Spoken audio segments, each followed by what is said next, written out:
Why is the establishment Republicans and also the Democrats, the mainstream media, why are they all against Trump? To me, when I start seeing all these people who have led us, and actually when I say lead, I'm saying they have been in charge and pretty much has put our nation in very bad situations. All of them now are saying, don't elect Trump. Why would we want to listen to them? Why do we think that their opinion matters? Why do they think their own opinion matters, for one thing? Well, today we're going to dive in a little deeper on the fact of Trump has got some great news this weekend. But not only that, the fact that there's still a fight to be fought, even in how bad the world and how bad America is doing right now. This seems to be a closer race than it should be. Why? Let's jump into a few stories today that could help open our eyes to some of the things going on and help us gain wisdom on what's really going on. And truthfully, what's the best case scenario for Trump? Let's jump into it today's video story right now. About you all the time, morning, evening, and midnight. Hey guys, welcome to the Max. Thank you so very much for being here today. If you are new to the channel, go down here, press subscribe, ring the bell, give us a thumbs up or a thumbs down, that's okay. But let us know what you think about this content. We hope that you are having a wonderful day in mid-March. We are getting closer to spring and Easter, so a beautiful time of year. You know, my son is fixing to come out, so I'm hoping for a beautiful day. Now today we're going to be discussing some what I call like game plans for Trump. Now, he may not be listening to me for sure, but what I want you to understand is I think some of the things that are happening should sway the vote tremendously for Trump. Sadly, this is a pretty even race, even with Biden's ineptitude. Well, there's a story that came out that Biden is literally swearing and screaming at his staffers because of the poll numbers and that he's losing in every battleground state. Also, the fact that Trump is going out and literally looking as strong as he was back 10 years ago, meaning he hasn't, even though he's gotten older, his way, his speech, the way he carries himself really has not changed. And I think that's upsetting, really the establishment also, but upsetting Biden's team. I want to mention a few things that I think are good that the Republicans and conservatives are doing to help Trump. Then I want to list some things that are helping Trump, I think, more than just the fact of Republicans getting in their way. Know what I mean by that? So first and foremost, we've taken on the initiative of trying to ballot harvest. Now, I honestly do not like ballot harvesting. I don't like anything that seems a little unethical. Here's what I mean. I wish we had one-day voting, and I wish it was paper ballots. Now, for the ones who are in nursing care, the ones that are in hospitals, the military serving all overseas, still do absentee voting like we've always done. But basically, other than that, single-day voting is all we need. When the Democrats and some of the left started doing this ballot harvesting and this very big push for mail-in ballots, they pretty much won that and win a lot of elections based on that. So what can we do? Well, really last time we just kind of pushed against it and said, no, we're not going to do that. That's wrong and unethical. I don't even like it. However, I do like the fact that the RNC now has embraced it and they said we're going to try to do that. Now they've hired, like we talked about before, Laura Trump, and then Laura Trump pretty much hired Scott Presler. Now Scott Presler, again, to me is not the most conservative, but I do like the fact that he is very good at getting out to get people to vote. He's started in Amish villages. He's done a lot of ballot harvesting, so that those things are good. Now, do I believe that Scott Presler is a conservative, or do I believe he'll be part of the conservative movement for a long time? I don't.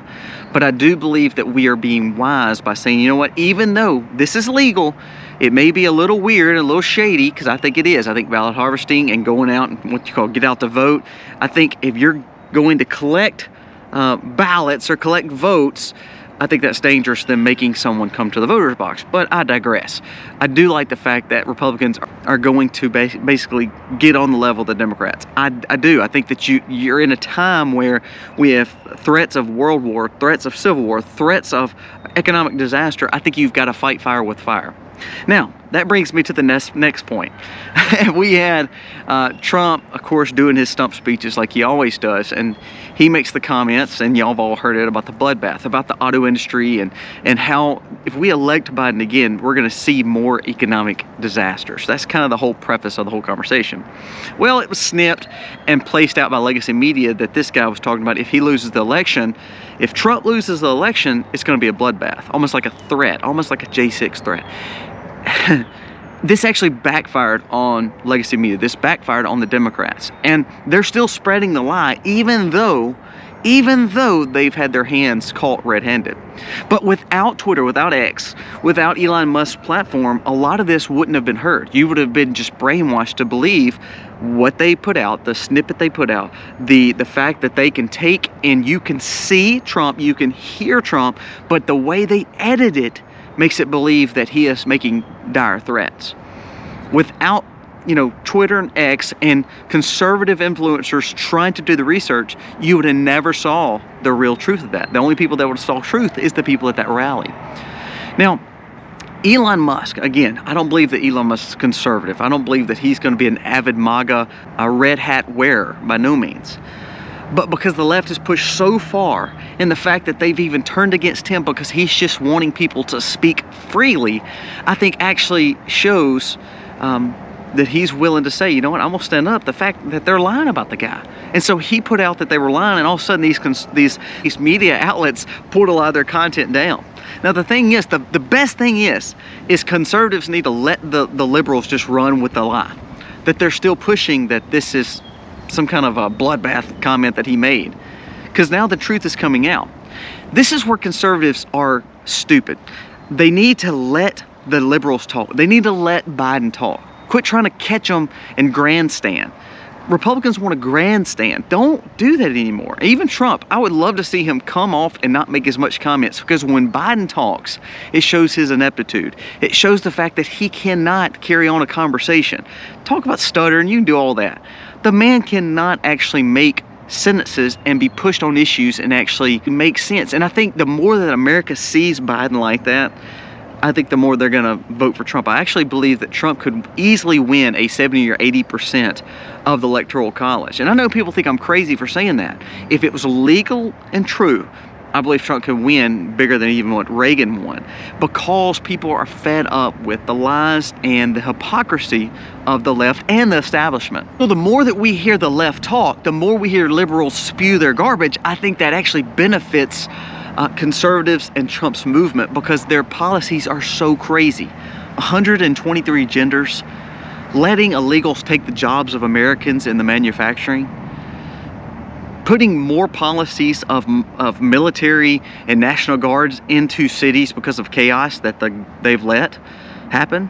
Have you seen the videos? Go back and look at the videos of AOC's district in New York. Look at the videos. You can find them on Twitter. You can probably find them on a lot of other news sites. It literally looks like a third world country. It's people, bent over doing drugs and trying to sell stuff on the street. It looks like a third world country. Let that kind of stuff be shown. This is exactly what leftist policies does. Go and look at what Germany just said. Germany's finance minister just warned that the fact that we have no money and we are going in piles of debt, and it's going to cause a financial ruin. Look at France, where they're now burning down the streets because immigrants are moving in and causing issues, and they're literally changing the way of life in Paris and in other parts of France. That is what's coming to America. So I think the more that we show liberal policies and the more we allow them to speak, I actually think it will benefit the conservatives and Trump way more. This brings me to my last point that I want to bring up. You know who gets in the way of that, though? It's not the conservatives. It's not Trump. Even though Trump is bombastic, he's going to say what he's going to say. You're not going to change him. He's in his mid-70s, so you're not going to make a different way of Trump. And he's been successful, and to be honest with you, he's stronger now than he was in 2016. But you know who gets in the way? It's the Republicans, the Rhino Republicans. You hear like the Senator Cassidy come out, and he even got on the bandwagon with his bloodbath comment. You see people like Dick Cheney and Mike Pence and Mike Pompeo and all these guys who are playing the fence. They're saying, no, we're not going to support Trump. And the establishment, the people like that, the Paul Ryans, the Mitt Romneys, they're all coming out against Trump. Do we honestly believe their endorsements would actually help or harm Trump? People like that, they're the ones that's led the country into the problems that we've had. Liz Cheney, there's a story now that's come out that she actually withheld information as the Republican on the committee for J6, that she actually withheld information that would exonerate Trump and exonerate all the people they're holding in prisons and in jails. She withheld it. So the people that are getting in the way, it's not just liberals. I'd let them speak. I'd let the Democrats speak because they actually look inept, and actually I believe it's going to push more people to the conservative, or at least to the center independents, to vote for Trump. But the people that are actually getting in the way, the people that needs to hush, the people that has no leg to stand on anymore, is the rhino Republicans. The people like the Mitt Romneys, the people like the Liz Cheneys, the Bushes, Jeb Bush, Mike Pence. They're an embarrassment to the Republicans. I'm sorry. If you like those guys, they're the ones that cause the problems. I think of Bush with the Patriot Act. How bad of a policy is that? The conservative wing, I think we're stronger than ever. I think the populism part of the conservative movement is stronger than ever. And I hope that we will keep on doing the research and finding truth, because right now they're going to do all they can to shut down Trump and that movement. For instance, you know, the Republicans Against Trump, the big political action committee, the Lincoln Project, all those guys, you know most of their funding? It's kind of like Nikki Haley. You know most of their funding all came from Democrat mega donors. So you see that it seems like all these Republicans are against Trump. They're actually not. They're being funded by the left. So it makes it seem like the party is divided, and actually it's not. The true conservatives, the true Republicans, they're standing behind Trump stronger actually than they were in 2016. But you have a movement of rhino Republicans who are really Republican name only. They're actually all Democrats. They're all big establishment people. If you keep letting them get in the way, and Trump actually keeps endorsing them, I think that's going to be a massive blow. Trump's biggest benefit is to stay strong and keep doing what he's doing. Trump's worst decisions is when he comes in and he gives endorsements to these senators and to these people who actually don't even like him. When politics are played, we actually lose as the conservative movement. So instead of playing politics, I like the fact of what Vivek was doing. Some of the podcasters, the conservative podcasters are doing, is they're not playing this political game anymore. And I think if Trump gets away from playing the political game and he actually stands with the populist movement that he started, I believe we will see America first, and we will see a great awakening of good American core values again. Not that Trump is leading a Bible study. I'm not saying Christian values. We need to return back to Christian values. But I do believe we'll start looking at how Argentina now is wanting to balance a budget, how they're actually looking better and actually starting to see a surplus, how they've changed the way government works. They started cutting some of these jobs. They could cut government. If Trump stands like that, I believe Trump will be stronger than ever. But if Trump keeps embracing these, these Lindsey Grahams and these Cornyn's and these Wickers and all that, I think actually he's just going to be like all the rest of them. And it's not going to help our movement at all. Again, best case scenarios, let Biden speak.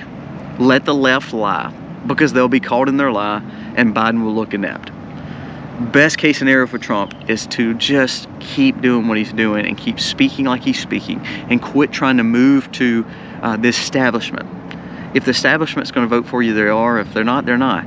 But you selling out to them and supporting them and endorsing them, I don't think it's going to help you. I think that's what actually hurt him last time with not getting the border done, with listening to people like Chris Christie, listening to people like Reince Priebus, listening to people like Mike Pompeo and Mike Pence. I think that actually is what hurt him. So I'm anxious to see what's going to happen, but I actually believe if we play the game like we're doing, I believe we will see a 65-70% win in the Electoral College, and Trump will be president. Let's see what happens. I might be wrong. It's kind of early. We've still a lot of months to go, and politics can change quickly. That's the thoughts for today. Let me know what you think. Is Trump going to win this election, or is Biden going to win it? I think the more we allow Biden to speak, the better our chances are. And if he keeps going more left and more woke, then I believe that, again, all we have to do is just sit and wait. Because I think more people that are just normal Americans that work and pay their taxes, who may not be conservative, are going to say, look, I'm not conservative and I'm not the biggest Trump fan, but I can't see these policies that these leftists are doing. They're tearing our cities up. Again, go back and look at like AOC's district and all these cities. They're falling to pieces. Let me know your thoughts for today. God bless. Happy Homestead, y'all.